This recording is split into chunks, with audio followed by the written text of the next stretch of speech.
안녕하세요. 까치살모입니다. 전에 어떤 분이 저에게 우리나라에는 드론이 2000대가 있다고 이야기하셨는데요. 그럼 2000대는 많은 것일까요? 적은 것일까요? 당연히 턱없이 적은 것입니다. 우크라이나군은 우크라이나 전쟁에서 한 달에 대략 10만 대의 드론을 손실하고 있다고 하고, 심지어는 450만 대의 드론을 사겠다는 이야기를 하고 있습니다. 그러니 우리가 보유한 드론 2000대는 우크라이나군의 드론 하루 손실량보다도 적은 수량입니다. 그러나 우리의 드론은 우크라이나군의 민수용 드론과는 다르다고 하실 분이 있을 수 있는데요. 과연 다를까요?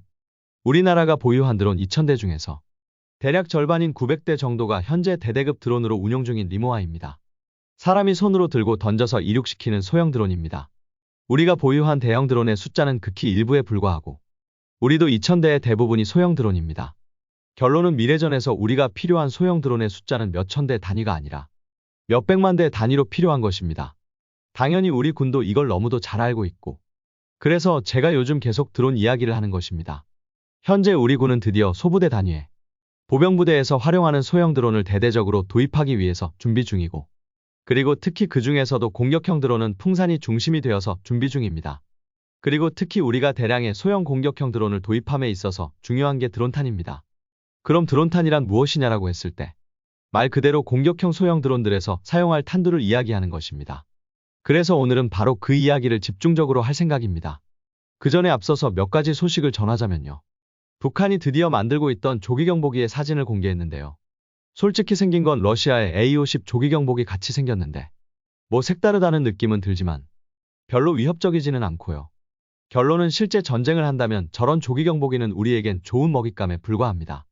우리 KF-21은 전투기급 목표에 대해서는 200km의 탐지거리를 가지지만, 대형 수송기 형태의 목표에 대해서는 300km 이상 최대 400km까지도 탐지할 수 있을 것이고, 미티어 미사일도 수송기급 목표에 대해서는 300km 이상의 사거리를 가지고 있다고 알려져 있기 때문에 우리는 적군의 조기경보기나 급유기에 대한 장거리 교전 능력을 충분히 가지고 있습니다.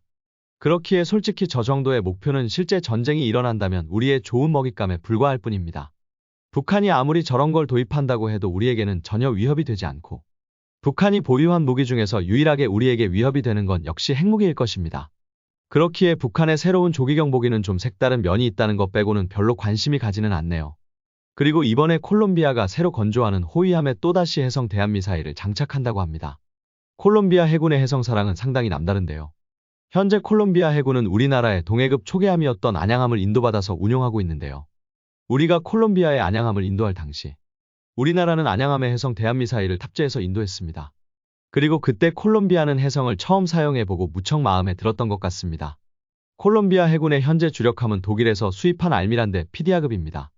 그런데 이 콜롬비아는 이 함선에서 우리나라의 해성 대한미사일을 도입해서 주력 대한미사일로 운용 중인데요. 물론 이 함선이 처음부터 해성을 운용하던 건 아니고, 원래는 엑소세 대한미사일을 운용하다가 현대화 개장을 하면서 우리 해성을 채택하고 운용 중인데요.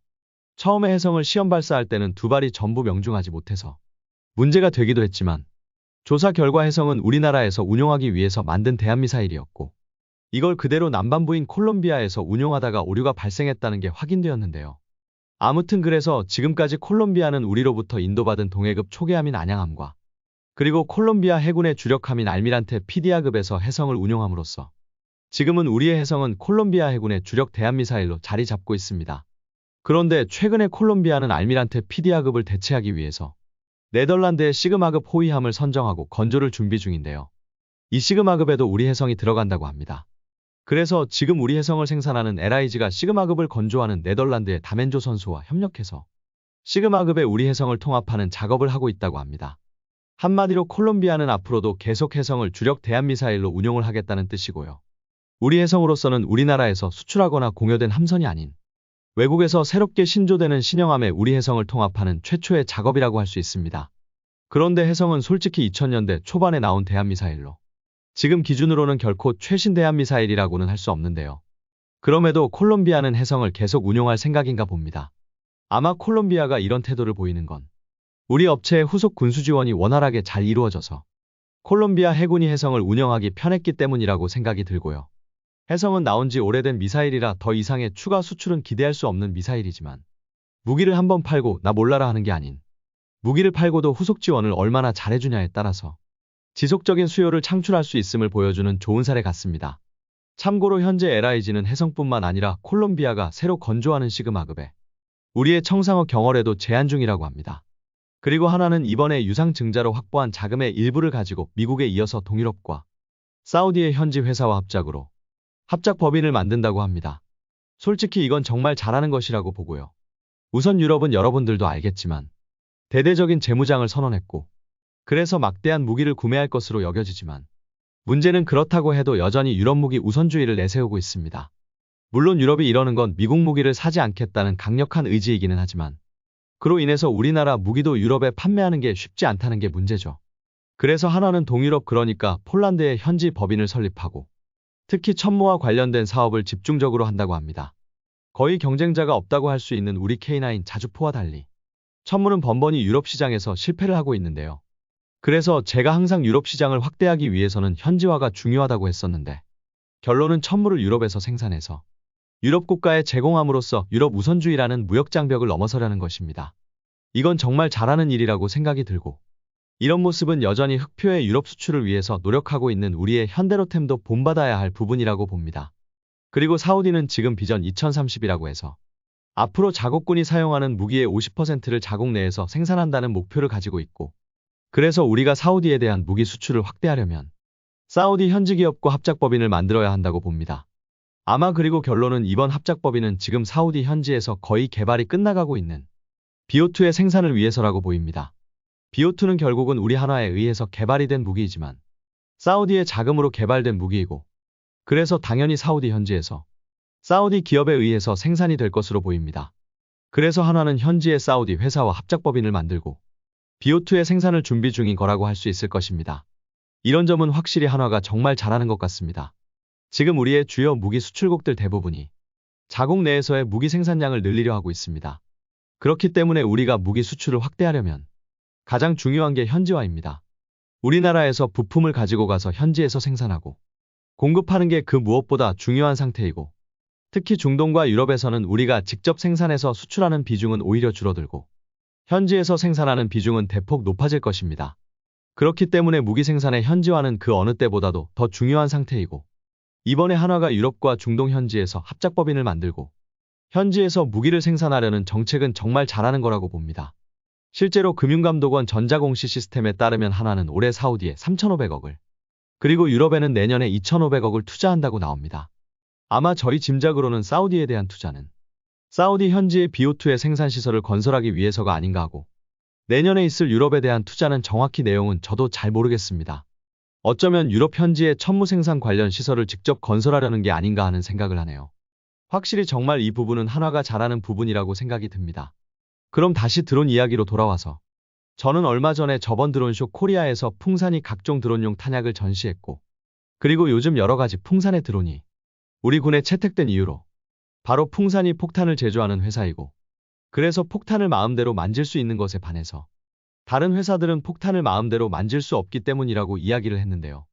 그러나 분명한 건 그렇다고 해서 일반 회사들도 폭탄을 마음대로 취급하게 허가를 내주는 건 있을 수 없는 일입니다.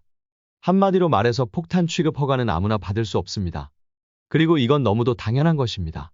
현재 우리나라에서 폭탄 취급 허가가 있는 회사는 탄약류 납품 방산업체로 선정된 3개 회사뿐입니다. 당연히 거기에는 풍산이 들어가고요. 그리고 천무의 탄약 등을 생산하는 한화에어로스페이스. 그리고 바로 한화가 각종 자탄을 생산하는 부분을 자회사로 분리해서 만든 KDI. 그러니까 코리아 디펜스 인더스트리 뿐입니다. 바로 이 3개 회사만이 탄약류를 납품할 수 있는 탄약류 납품 방산업체로 선정되어 있기 때문에 이 3개 회사만이 폭약을 다룰 수 있습니다. 그리고는 나머지 회사들에는 폭약을 다룰 권리가 없습니다. 그리고 이건 너무도 당연한 것입니다. 그러나 문제는 우리는 앞으로도 아주 다양한 자폭형 드론이나 공격형 드론을 도입해야 하고요. 그러기 위해서는 풍산뿐만 아니라 다른 회사들도 자폭형 드론이나 공격형 드론을 개발할 수 있어야 합니다. 그러나 그렇다고 공격형 드론을 개발하는 모든 회사에게 폭약을 다룰 수 있는 권리를 줄 수도 없는 게 현실입니다. 기본적으로 폭약류를 개발하고 생산할 수 있는 방산업체가 되기 위해서는 방위사업법 등에 따라서 방사청과 산업통상자원부로부터 관련 인허가를 취득해야 합니다. 그리고서 방사청에 방산업체 지정을 요구하게 되면 우선 방사청이 산업물자 지정 통보를 하게 되고 산업부가 생산시설과 생산 능력 그리고 보안 요건 등을 확인하고 최소 6개월에서 최대 1년 6개월에 거쳐서 심사를 하고 방산업체로 지정을 하게 됩니다. 한마디로 말해서 폭약을 다루는 업체가 되려면 그에 합당한 시설을 가지고 있어야 하는 것입니다. 그러나 문제는 일반 업체가 탄약 등을 대량 생산하는 게 아닌 고작 드론의 탄두를 소량 생산하기 위해서 이런 시설을 갖춘다는 건 말도 안 되는 이야기입니다. 그래서 일반 업체들이 공격형 드론을 개발하기 위해서 폭약을 마음대로 다루게 허가해준다는 건 있을 수도 없는 일입니다. 그렇기에 일반 업체들도 공격형 드론을 개발하게 할 수 있으려면 드론 전용 탄약, 그러니까 드론탄을 전문으로 개발하는 업체가 있어야 합니다. 그렇기 때문에 이번 드론쇼에서 풍사는 여러 가지 형태의 드론탄을 선보였습니다. 기본적으로 공격형 드론을 만들기 위해서는 적절한 드론 전용탄이 있어야 합니다. 그냥 드론에 폭탄을 달고 목표에 충돌만 한다고 해서 폭탄이 터지는 게 아닙니다. 결국 드론이 목표 위에서 폭탄을 투하하거나 아니면 충돌해서 폭탄이 터지기 위해서는 드론과 적절하게 연결된 신관과 그리고 그 신관과 연결된 드론 전용탄이 있어야 하는 것입니다. 그래서 이번에 풍산이 드론쇼 코리아에서 여러 가지 드론탄을 선보였는데요.